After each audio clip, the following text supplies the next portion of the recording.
ګناه د یو سړی او سزا ټول مدرسې ته دا په اسلام کې جایز نه ده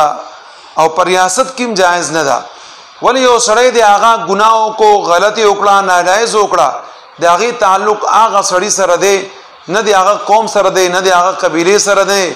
او نه دی هغه سره منسوب علما قرا او دیندار خلکو سره دی. پسوات کې کاری سیب چې کوم ظلم کو زیاته وکړو هغه ټولو مخ کړه ډیر غلطه وکړه د دې سزا دی کاری سیب لور کول پکار دی یقینا ورکول پکار دی. ولی چې د مرګ بدله چې کوم دنو هغه مرګ دی او د دې مرګ تعلق دا کاریان سره دی لہذا د دې ذمہ دار دا خلق ته. لیکن د دې پہاڑ کې کمنګ دا مهمان چلاو او موږ دا خلق جمع کو او موږ د مدرسو خلاف یو شور او شرابه کو نو دا زمنګ دی پارا زمنګ دی نسل لپاره نقصان دی. چنن یو خلق پاسی حکومتي خلق لړشي کې مدرسه بند کی نو کمنګ دا کارونه شروع کړل د دې په وجه باندې به خلق بیا خپل اولاد د قران کریم دی تعلیم نه محروم کی او قاریان به بیا تاسو اولاد ته قران کریم تعلیم نه ور کوي. نو موږ سره به هغه کارونه وشي چې کوم کارونه یورپ کې او د نور علاقو کې شوي دي چې د قران نه د دین نه د اسلام نه محروم دي د هغه په وجه باندې هغه ډیر ښه کارونه محروم دي او دین اسلام نه به خبره دي. الله رب العزت قران کریم کې فرمایي ولا تزر وازره وزر اخرى سورہ انعام آیت نمبر 164 کې او دا آیت الله رب العزت په سورہ فاتر کې ارشاد فرمایلی دی دا شان سورہ نجم کې دی بنی اسرائیل کې دی بار بار دا آیات چې الله پاک ذکر کړل دا دې دی پارا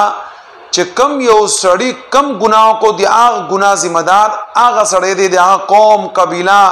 رشتہ داران خاندان نه دي. موږ مسلمانان یو په هغه طریقې بچریګو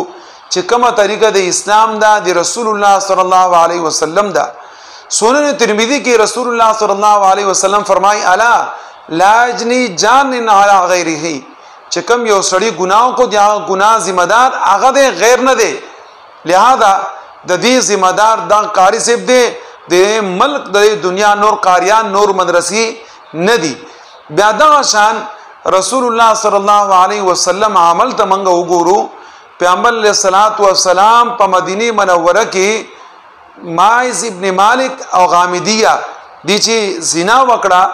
نو دیتا رسول الله صلی الله علیه وسلم چې کوم سزا ورکړه هغه سزا صرف دی له ورکړه د دې قوم لا د دې قبیله لا د دې خاندان لا نه د ورکړي نو له چا پیغور ورکړي دي. او دا شان په مدینه منوره کې په دغه مدینه منوره کې عبد الله ابن ابی دی منافقینو چې کوم سردارو پیغمبر علیہ الصلوۃ والسلام خلاف په مهم چلاو پیغمبر علیہ الصلوۃ والسلام خلاف به خلق جمع کاو لیکن پیغمبر علیہ الصلوۃ والسلام دی هغه ګناه دی هغه فتنه پیغمبر علیہ الصلوۃ والسلام عبد الله ابن ابی پوری پرخدا مخدا دی هغه قبیله قوم دای نه دی ټارګټ کړي او پدی معنی بیا الزام نه دی لګولې چې تاسو سره ملاوي دا شان موږ مسلمانان یو من کلمه ویلا پدې کلمې مطابق موږ ژوند ته رو نو پکار دادا چې دې خبرې دی وضاحت ته پانا د دې الګ د خپلار میدان تراشي هغه پدې وخت کې دردناک ته زیاته وسره شوي دي ظلم وسره شوي دي پکار د شدي میدان تراوزي او دی وای چې اره دې کاری له سزا ورکوي سزا موت پور کوي لیکن نور مدرسو باره کې به خبري نه کوي. دا زمنګ د اسلام مسله ده کنه خلک بیا خپل بچیان قران کریم تعلیم لا نه را لګي.